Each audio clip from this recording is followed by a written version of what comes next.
언제나 안전한 항해를 위해 힘쓰고 계시는 선장님과 선원분들이 계시기에 많은 여객들이 안심하고 여객선을 이용할 수 있는 것일 텐데요. 그만큼 더 큰 사명감과 자부심으로 더 안전하고 더 편안한 항해를 위해 노력해야겠죠. 오늘 이 시간에는 여객선의 충돌, 화재, 침몰, 기관 손상 등 다양한 해양사고 사례를 통해 상황에 따른 올바른 대처 방법은 물론 안전의 중요성을 다시 한번 되새겨보는 시간을 갖고자 합니다. 지금 이 시간이 여러분 해양 인생의 터닝 포인트가 되길 바랍니다.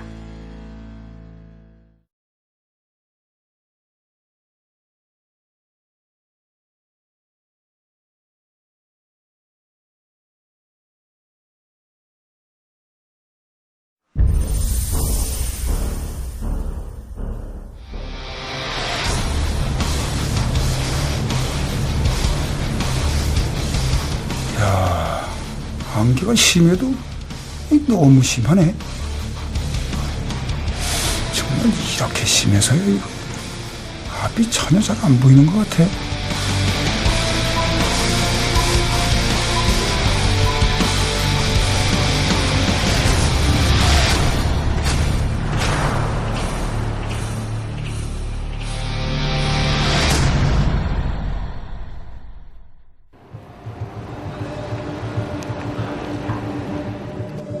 유난히 안개가 짙던 2014년 3월 총 396톤에 최대 366명의 인원이 승선 가능한 여객선 D호는 선장 이씨를 포함한 선원 6명과 142명의 여객을 태운 채 바다를 항해하던 중이었습니다.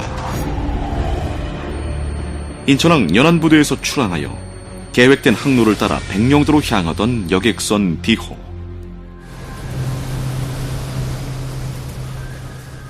팀장님, 안개 때문에 생각보다 많이 늦어졌는데요. 그러니까 말이야. 늦어진 만큼 서둘러서 빨리 가보자고. 예, 그러시죠. 좋지 않은 날씨 탓에 출항 시간이 예정보다 2시간이나 늦어졌지만 늘 다니던 항로였기에 선장 이씨는 크게 신경 쓰지 않았다고 말합니다. 그날 안개가 엄청 심했어요. 시야 확보 역시 쉽진 않았죠. 하지만 늘 다니던 길이었었고 바다 상황 역시 워낙 익숙하다 보니까 그다지 신경 쓰지 않았습니다. 당시 조타실에서 직접 선박을 조타하고 있던 선장 이씨는 항해사 김씨와 함께 강직 근무를 수행하던 중이었습니다. 그렇게 두 사람이 2대 레이더를 한 대씩 맡아 측정하며 순조롭게 운항을 이어가던 그 시각, 그 주변을 지나던 또 한 척의 선박이 있었습니다. 바로 주변에서 조업을 하는 어선 2호입니다. 당시 덕적도에서 출항하여 조업지로 향하던 어선 2호는 짙은 안개로 항해가 어렵다고 판단하여 조업을 포기하고 다시 회항하고 있었습니다.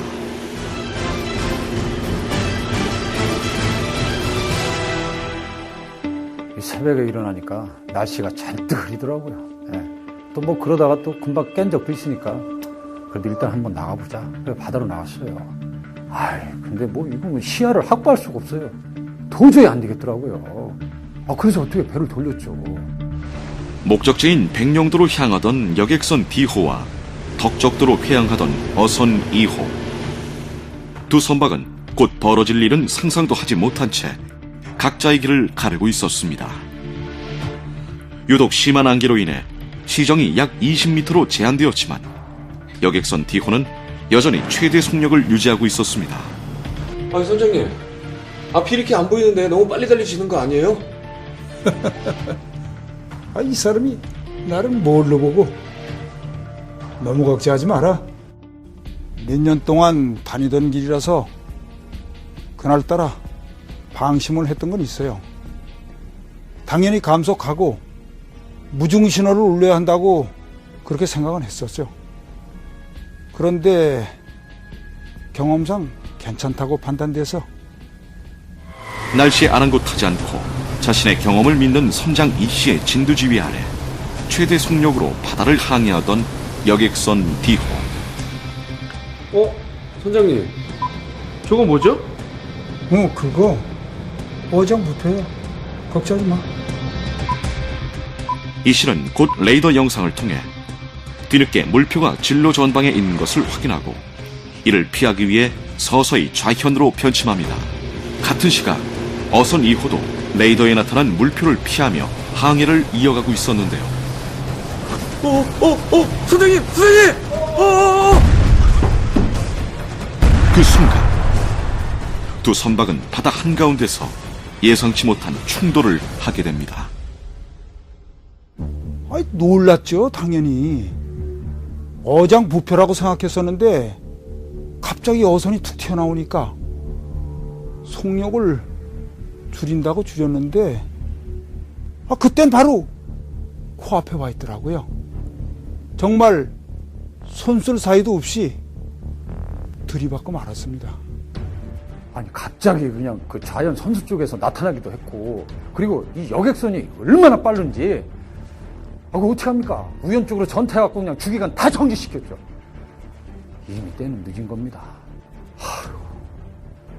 다행히 사람은 한 사람도 안 다쳤으니 얼마나 다행입니까? 여객선에 사람이 얼마나 많이 탔겠어요. 아휴, 지금도 아주 아찔합니다. 아휴.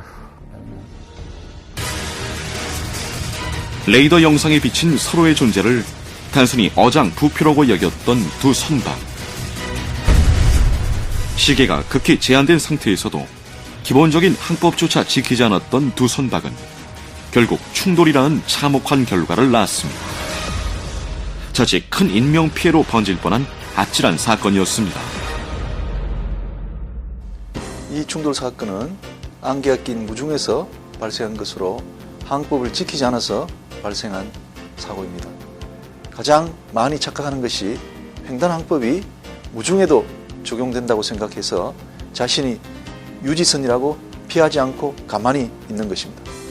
무중에는 유지선, 피항선 개념이 없고 양 선박이 무조건 피해야 하는데 자신이 유지선이라고 생각하고 기다리다가 충돌 사고가 참 많이 발생하고 있습니다.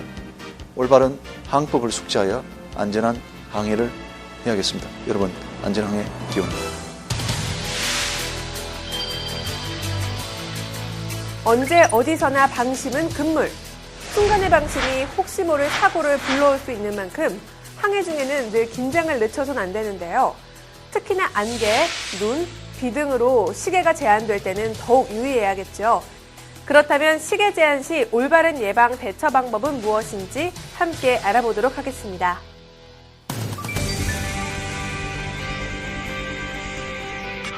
시계가 제한된 상태에서는 첫째, 회사안전법 제77조의 규정에 따라 안전속력을 준수하여 항행해야 합니다. 이 경우 선박은 선장이 직접 운행해야 하는데요. 혹시라도 충돌의 위험이 감지된다면 진행을 완전히 멈추고 운항을 중단해야 합니다. 둘째, 그 어느 때보다 철저한 경계를 유지해야 합니다.